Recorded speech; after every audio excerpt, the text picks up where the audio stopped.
एक बार एक पंडित जी थे। वो रोज घर घर जाके भगवत गीता का पाठ करते तथा कान्हा की कथा सुनाते थे। एक दिन उन्हें एक चोर ने पकड़ लिया और उसे कहा, तेरे पास जो कुछ भी है मुझे दे दो। तब वो पंडित बोला कि बेटा, मेरे पास कुछ भी नहीं है। तुम एक काम करना, मैं यहीं पड़ोस के घर में जाके भगवत गीता का पाठ करता हूँ। वो यजमान बहुत दानी लोग हैं। जब मैं कथा सुना रहा होऊंगा तुम उनके घर में जाके चोरी कर लेना। चोर मान गया। अगले दिन जब पंडित जी कथा सुना रहे थे तब वो चोर भी वहां आ गया।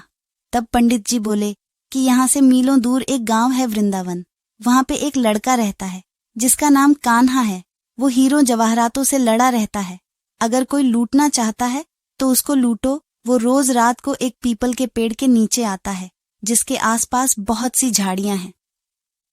चोर ने ये सुना और खुशी खुशी वहां से चला गया। वो अपने घर गया और अपनी बीवी से बोला, आज मैं एक कान्हा नाम के बच्चे को लूटने जा रहा हूं। मुझे रास्ते में खाने के लिए कुछ बांध दे। पत्नी ने कुछ सत्तू उसको दे दिया और कहा कि बस यही है जो भी है। चोर वहां से ये संकल्प लेके चला कि अब तो मैं उस कान्हा को लूट के ही आऊंगा। वो बेचारा पैदल पैदल टूटे चप्पल में ही वहां से चल पड़ा। रास्ते में बस कान्हा का नाम लेते हुए वो अगले दिन शाम को वहां पहुंचा जो जगह उसे पंडित जी ने बताई थी। अब वहां पहुंच के उसने सोचा कि अगर मैं यहीं सामने खड़ा हो गया तो बच्चा मुझे देख के भाग जाएगा, तो मेरा यहाँ आना बेकार हो जाएगा। इसलिए उसने सोचा क्यों न पास वाली झाड़ियों में ही छुप जाऊं। वो जैसे ही झाड़ियों में घुसा, झाड़ियों के कांटे उसे चुभने लगे। उस समय उसके मुंह से एक ही आवाज आई, कान्हा, कान्हा। उसका शरीर लहूलुहान हो गया, पर मुंह से सिर्फ यही निकला कि कान्हा आ जाओ। अपने भक्त की ऐसी दशा देख के कान्हा जी चल पड़े। तभी लक्ष्मी जी बोली कि प्रभु, कहाँ जा रहे हो? वो आपको लूट लेगा। प्रभु बोले कि कोई बात नहीं, अपने ऐसे भक्तों के लिए तो मैं लुट जाना तो क्या मिट जाना भी पसंद करूंगा। और ठाकुर जी बच्चे का रूप बना के आधी रात को वहां आए। वो जैसे ही पेड़ के पास पहुंचे, चोर एकदम से बाहर आ गया और उन्हें पकड़ लिया और बोला कि ओ कान्हा, तूने मुझे बहुत दुखी किया है। अब ये चाकू देख रहा है ना, अब चुपचाप अपने सारे गहने मुझे दे दे। कान्हा जी ने हंसते हुए उसे सब कुछ दे दिया। वो चोर हंसी खुशी अगले दिन अपने गांव में वापस पहुंचा और सबसे पहले उसी जगह गया जहां पे वो पंडित जी कथा सुना रहे थे। और जितने भी गहने वो चोरी करके लाया था उनका आधा उसने पंडित जी के चरणों में रख दिया।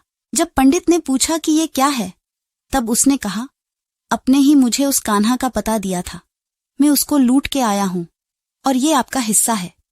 पंडित ने सुना और उसे यकीन ही नहीं हुआ। वो बोला कि मैं इतने सालों से पंडिताई कर रहा हूं, वो मुझे आज तक नहीं मिला, तो जैसे पापी को कान्हा कहां से मिल सकता है।